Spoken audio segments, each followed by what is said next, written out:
Eso significa que la fecha límite del 21 de diciembre ya es final para levantar las restricciones de salud pública de la era de Trump, que sigue en pie, y que los funcionarios federales y las comunidades fronterizas continúan preparándose para un aumento esperado en las llegadas de migrantes. O sea, hablando en términos uh, sencillos, o sea, en dominicano, el que se determine que una persona tiene COVID tiene que esperar en México a partir del 21 de diciembre. Si mantienen el título 42 y el que no tenga COVID, entonces podrá entrar. ¿Ok? Ese es el lío. Es decir, si se mantiene el título 42 que está actualmente, si el Congreso lo reitera, entonces las personas, todo el mundo va a tener que esperar en México una decisión de asilo, especialmente.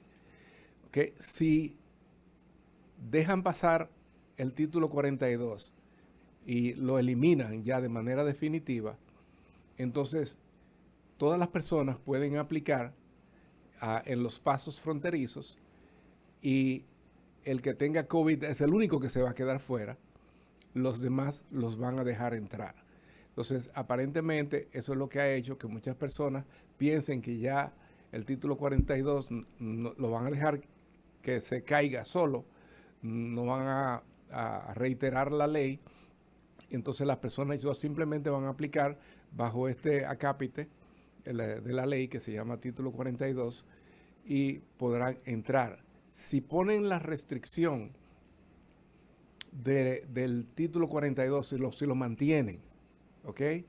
Entonces, todo el mundo va a tener que esperar en México para que le den una decisión de asilo. No van a hacer lo que están haciendo ahora, que las personas, antes de que decidan si lo van a dejar o no, están yendo en masas para tratar de simplemente aplicar para asilo.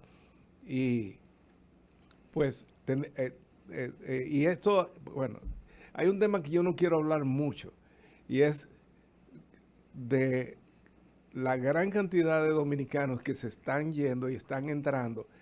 ¿Y por qué? Entonces, hace un ratito, el chef hablaba conmigo y me decía, pero yo no entiendo. Me mostró que tiene papeles.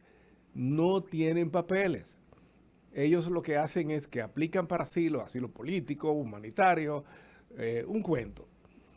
Y se presume la buena fe de la aplicación.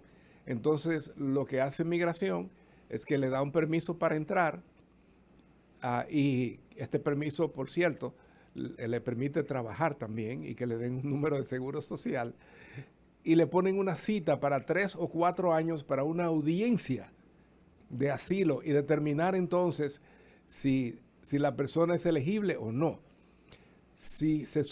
De aquí a cuando llegue su audiencia, la persona acude a la audiencia y no puede probar que realmente califica para un asilo, va a ser deportada. Entonces, esa es la situación. Por eso es que mucha gente están publicando en las redes que ya llegaron y que tú ves, te lo dije, y burlándose del que no se quiere ir, como que consiguió papeles. Lo que consiguió fue entrar a Estados Unidos y temporalmente conseguir un break para en lo que le toca su cita. Entonces hay otra ley que es la permanente, porque el título 42 es una ley del 1944, cuyo origen fue precisamente por un tema de salud. Pero en ese entonces el problema era la tuberculosis. Y pues entonces a los inmigrantes se les hacía un examen, el que tenía tuberculosis o era devuelto a su país o se quedaba fuera. No podía entrar, y el que no tenía tuberculosis era el que dejaban entrar. Ese es el principio de la ley. También, mucho antes de eso, también, por ejemplo, a principios del siglo XX, cuando llegaron las grandes masas de Europa, que llegaban en vapores,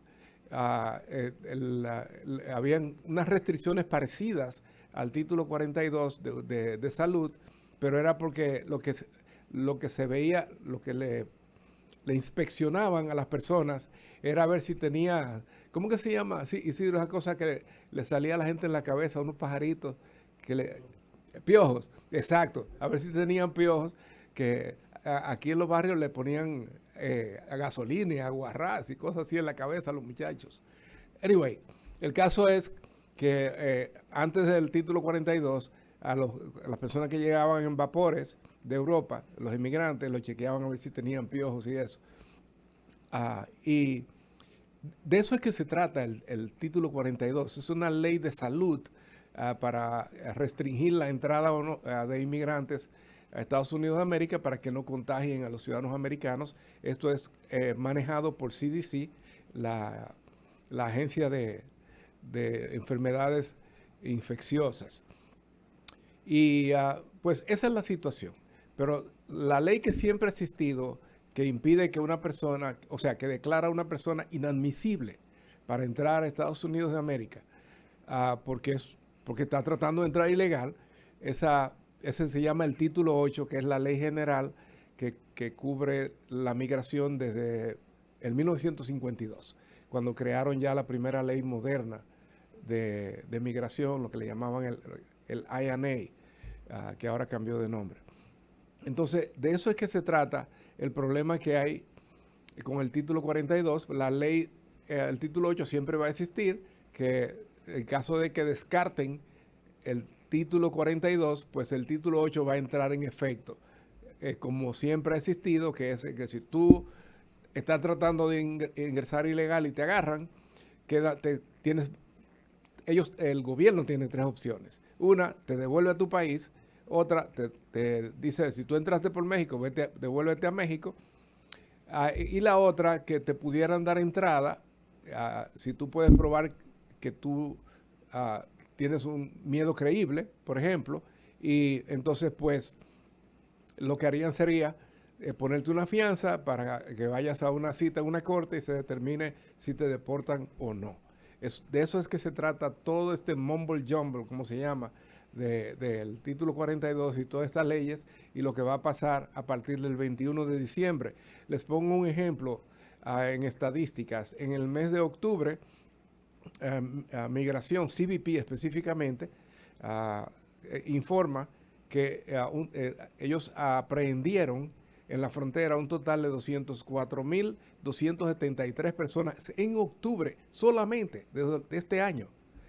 Desde ahí hay un total de 127.871 personas que le aplicaron el título 8, es decir, la ley de inadmisibilidad, de que tú no calificas para entrar aquí, etcétera.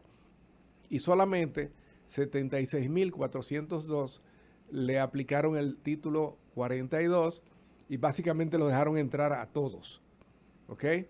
Y esa es la situación que está pasando con el famoso título 42, que va a causar mucho revuelo el día 21 de diciembre y que está creando una disparidad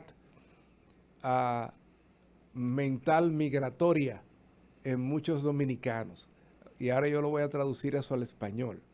Lo que quiero decir es que hay muchas personas, le voy a decir cuánto, para República Dominicana solamente, cerca de 380.000 personas que fueron pedidos en diferentes categorías: esposo de ciudadanos, esposo de residentes, hermano de ciudadanos, hijos solteros de ciudadanos y residentes, hijos menores, en fin. Todas estas personas están cogiendo una lucha de hace 3 años para irse legalmente, pedidos por sus familiares. Y eso da pena. Que por otro lado hay como otra migración.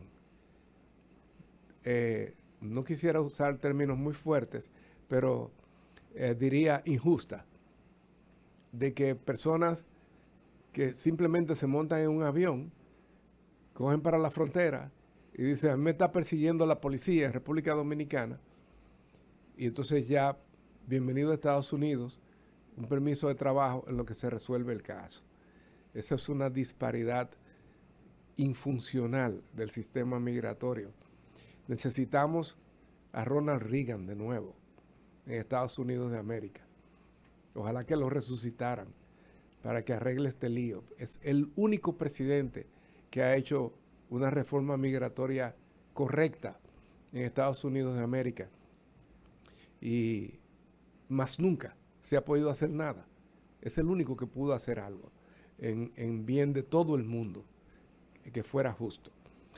Bien, ese es el tema que quería hablarles con respecto al famoso título 42. Ahora tengo un anuncio muy importante para todas las personas que están interesadas en estudiar en Canadá, y es que la Fundación Roque Leonel Rodríguez tiene una donación para la matrícula de estudios. Si estudia en Sault College, en Ontario, Canadá, de $3,000 para el pago de su matrícula. Para aplicar para estudiar en Sault College en Canadá, debe escribirnos por email a instituto@roqueleonelrodriguez.org o llamarnos a los teléfonos 809-685-6896 y por WhatsApp 829-679-0944. Tenemos varias carreras que estamos ofreciendo a través de Sault College, algunas para personas que han estudiado negocios, o sea que son graduados en materia de negocios y quieren hacer un posgrado como Supply Chain o Business para negocios. Hay algunas que son para médicos que no pueden practicar en Canadá, pero que pueden aprender en un posgrado en administración de salud o en salud informática. Son cursos, posgrados para médicos que le dan acceso a un permiso de trabajo en Canadá, o pueden estudiar geriatría, que es una carrera que es muy buena para cualquiera que sea médico y quiera hacer un cambio en Canadá. Entonces vamos a hacer nuestra primera pausa. Les pido excusa por mi sinusitis, que es muy común, me da cada 3 meses, pero espero que me escuchen bien. Con permiso. Del dial. Al regreso, Visa Semanal con el Dr. Roque Leonel Rodríguez. Encuentre al Dr. Roque Leonel Rodríguez en sus redes sociales favoritas: